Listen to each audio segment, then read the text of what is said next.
সুন্দরবনে ঘুরতে যাওয়া শিল্পীদের একটি দল সেখানকার গাছপাতা, বনের গহীনতা, নিঃশ্বাস আর নিঃশব্দতাকে রং তুলিতে ফুটিয়ে তুলেছেন।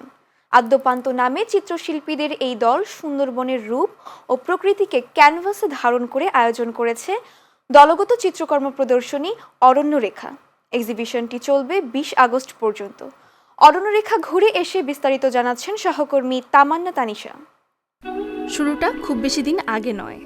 প্রাণ প্রকৃতিকে ভালোবাসা কিছু মানুষকে নিয়ে গঠন করা হয় ছবি আঁকার দল। ২০১৯ সালে যাত্রা শুরু করা আদ্যোপান্তর সদস্যরা প্রকৃতি ও প্রত্যন্তর অঞ্চলের মানুষের জীবনযাত্রাকে তাদের শিল্পের ভাষায় প্রকাশ করেন। আমরা কয়জন মানুষ যারা প্রাণ এবং প্রকৃতিকে ভালোবাসি, একজন মানুষের ছায়ায় থাকতে পছন্দ করি, সেটা হচ্ছে ইনামুল হক। হ্যাঁ, ইনাম ভাই আমাদের পাখির কথা বোঝায়, পাতার রং দেখায়। তো এরকম ভাবতে ভাবতে আমরা চিন্তা করলাম যে আমরা একটা দল গঠন করে ফেলি, হ্যাঁ, যেখানে বাংলাদেশের প্রত্যন্ত অঞ্চলের প্রকৃতি, হ্যাঁ, জীবনযাপন ধারা দেখব এবং ওদের ভাষাটাকে আমরা আমাদের পেইন্টিংয়ে আনবো আর কি। এভাবেই আদ্যোপান্ত শুরু হয়ে গেল। আমি একসময় রিয়েলিস্টিক ছবি আঁকতাম, এখন আমি বিমূর্ত শিল্প নিয়ে চর্চা করছি। তো আমি এই রিয়েলিস্টিক ছবির প্রতি আমার একটা দুর্বলতা অনেক দিন থেকেই আছে এবং আজকে এই ধরনের একটা বিষয় কেন্দ্রিক একটা প্রদর্শনী দেখতে পেরে আমার খুব ভালো লাগছে। এই বছরের আর্ট ক্যাম্পটি অনুষ্ঠিত হয় সুন্দরবনে। শিল্পীরা এই পুরো সফরের উপলব্ধি করেন বনের গভীরতা। আমাদের গ্রুপ থেকে মূলত আমরা সুন্দরবন গিয়েছিলাম ছবি আঁকার উদ্দেশ্যে। সেখানে আমরা 3 দিন ছিলাম। ওখানকার জীবন জীবিকা এসব নিয়েই আমরা মূলত ছবিটা এঁকেছি। সুন্দরবন যতটা সুন্দর, ওখানকার জীবন এবং জীবিকা, আমরা যদি জীবন নিয়ে বলতে চাই, ঝড় ঝঞ্ঝা জলোচ্ছ্বাস,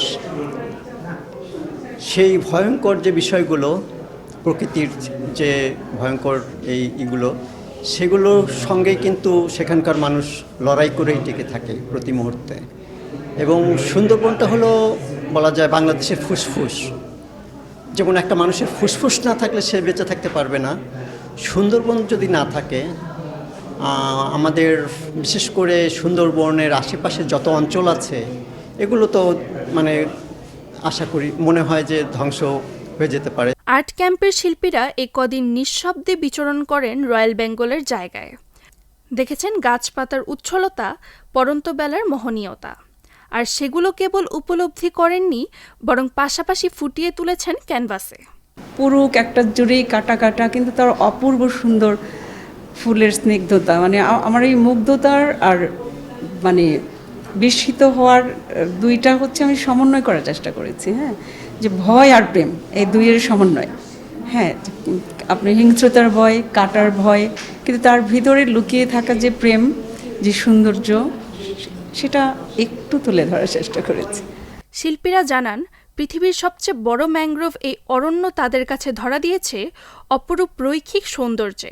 ওখানকার দেখাচ্ছে শহরের যে কোলাহল, সেখান থেকে যখন একটা একদম নীরবতার মধ্যে গেলাম আমরা, তো সেই সময়কার যে অভিজ্ঞতা, সেটার উপরে আর কি সবাই আমরা ছবি এঁকেছি।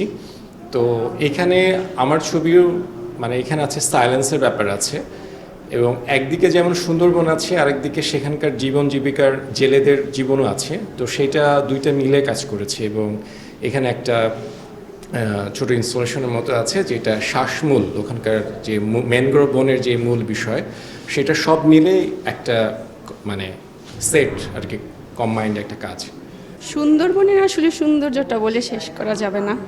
কোথায় কোথায় নেই সৌন্দর্য, প্রতিটা মানে সব কিছুতেই। পানির নিচে যে ডলফিন ছিল, সেটার সৌন্দর্য আলাদা, কুমিরের সৌন্দর্য আলাদা, যদিও বাঘ দেখা হয়নি। কল্পনায় যে বাঘ ছিল, সেও অনেক সুন্দর ছিল। মানে এক কথায় সব কিছুতেই সৌন্দর্য আছে। সুন্দরবন আসলেই সুন্দর। 12 জন আর্টিস্ট গিয়েছিলেন সুন্দরবনে, দেখেছেন সুন্দরবনের নানান সৌন্দর্য। সেই সৌন্দর্যই তুলে ধরেছেন ছবির মাধ্যমে। আয়োজকরা জানিয়েছেন, সুন্দরবনে গল্প বলার সেই সব ছবি নিয়েই এই প্রদর্শনী হচ্ছে রাজধানীর ভূমি গ্যালারিতে। তামান্না তানিশা, চ্যানেল এস, ঢাকা।